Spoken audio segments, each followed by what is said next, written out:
Ship Static Fire Stand clamps arrive at Massey's. Booster Transport Stand 2 staged for version 3 upgrades at Sanchez. Tower cranes ready for Gigabay construction at the build site, and demolition work on Pad 1 officially gets underway at the launch site. Hey everyone, and welcome to RGV Aerial Photography's Starbase Flyover update number 104. The weather this week was perfect for another fantastic flyover and took place on October 24th at an altitude of 6,000 feet, and it captured all the fast-moving action at Starbase, Texas. My name's Jeff A, and I'll be your guide today, so let's kick back and take in all the exciting sights. We'll start over at the Massey's test facility. Beginning at the static fire stand, we can see additional plates are being welded on. Nearby, we can see some of the clamps that will hold the ship down during static fires. More framework has been added to the gantry structure to bring it closer to the static fire stand.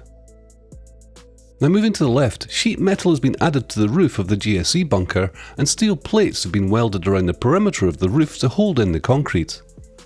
Nearby, pipes have been laid for what is believed to be related to the fire X system. At the commodities trench, gas lines have been connected from the trench to the methane side of the tank farm, with one of them being labelled CH4 flare. Moving along, new eyelets for TVC mounts have been added to the static fire stand, while most of the old linkages have been removed and can be seen sitting off to the side. Finally, next to the LR11000 crane, a new crusher cap is being put together. It's speculated that it has a Block 3 compatible ring interface, and that this could be first used to test the new integrated hot stage design. Here we are at Sanchez, and starting by the GSE building, some concrete has been broken, likely to install some electrical conduits for Cybertruck chargers. As you can see, there are more than 100 Cybertrucks. Booster 15's transport stand has been moved to the stand construction area to be upgraded to accommodate version 3 boosters. To the side of the stand, a new jig is being built, possibly for the booster raceway. This is used to transport the raceway, then lift it inside Megabay 1 to be installed on a booster. More of the engine platforms for the ship workstation elevators are being assembled. There are parts for 9 or more of these on site for the remaining stands in Megabay 2. Further along, we can see another variation of the new Star Factory workstands. This one has only 4 of the 6 segments on this level. Moving to the ship QD arm area, the entire arm looks to be almost complete. The extension is yet to be spotted. Rolling to the scrapyard, the mystery object of the week was this part of the nose cone section that had holes cut through its entire circumference. Many people thought it was related to HLS, but it looks to be just for pathfinding. And finally, the dance floor that was moved here after Flight 11 has been scrapped. Thank you for all the work you've done at Pad 1. Before moving to the build site, we'd like to thank all of our YouTube and Patreon members. Remember, all of the patrons get to participate in our Discord show and tell sessions on the same day of each flight. Here you can join in the discussions and ask your own questions. YouTube members also get to watch and listen in with a live chat function. Starting at the Gigabay, work on the tower bridge crane is continuing, with its can installed at the time of the flyover and its boom was being installed at the time of writing. The tower for the third crane was also stacked, ready for the cab. Moving along, multiple columns have been installed along the middle wall of the building. Shifting to Megabay 2, 3 upgraded engine access stands have been installed to replace the originals installed in the middle workstation lift. The only things that are missing now are the walkways that span the platforms. Finally, work on the apartment complex parking structure is almost complete. Let's move on over to the launch site. Starting at Pad 2, cladding progress is the centre of focus once again. The panels mentioned last week are joined by all panels except from this top right corner piece. In this image, that piece has been connected to the crane ahead of installation.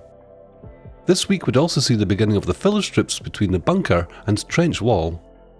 Looking at the launch mount, there doesn't seem to be much progress. The clamps remain extended, with many of the cylinders we've been keeping an eye on recently sitting loosely on the ends, furthering the mystery of how this final element will be integrated.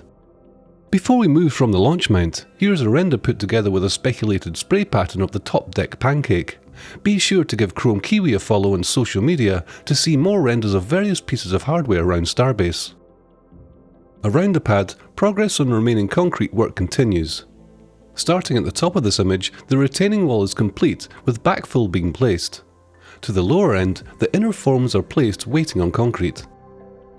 Next to the staging pad, the area we speculated last week to be covered in steel may have other plans. It's been partitioned into several sections. This section next to the tower is covered in tarps. A nearby concrete hop is staged to the side, as well as several bulk storage bags of material along the blast wall, hints that these areas may be filled with fondag.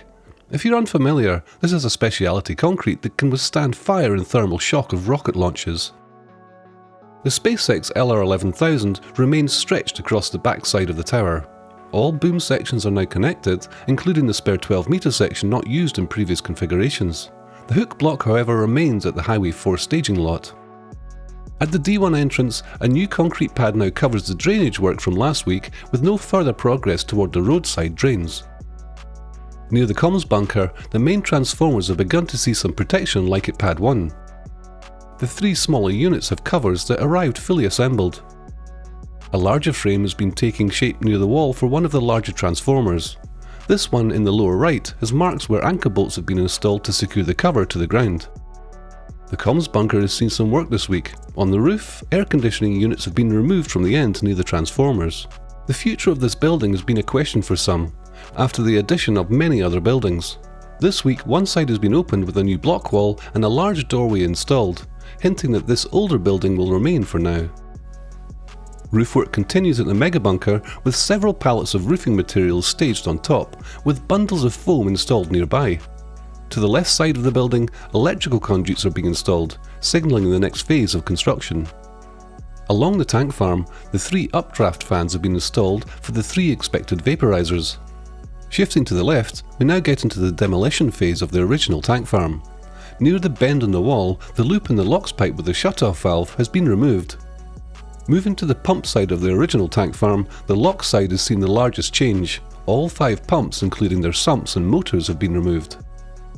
Nearby, many of the nitrogen exhaust pipes from the LOX hippos have been removed and stacked near the new methane tanks.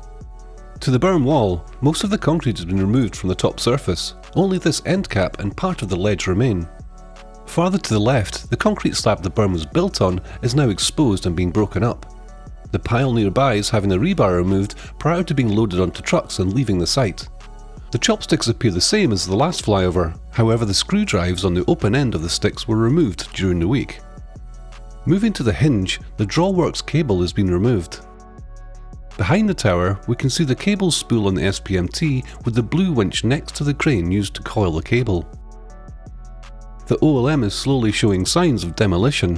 An LTM 5150 mobile crane was brought in, though later replaced by a larger LTM 6300L. Later in the day, crews began painting a bright green line around the middle of the launch mount circumference and lines segmenting into pieces that will likely be lifted down, allowing the internal component to be lifted out and provide a safety railing during the process. In this photo from Sean Giesler, we can see that the plumbing underneath has also been marked with the same paint.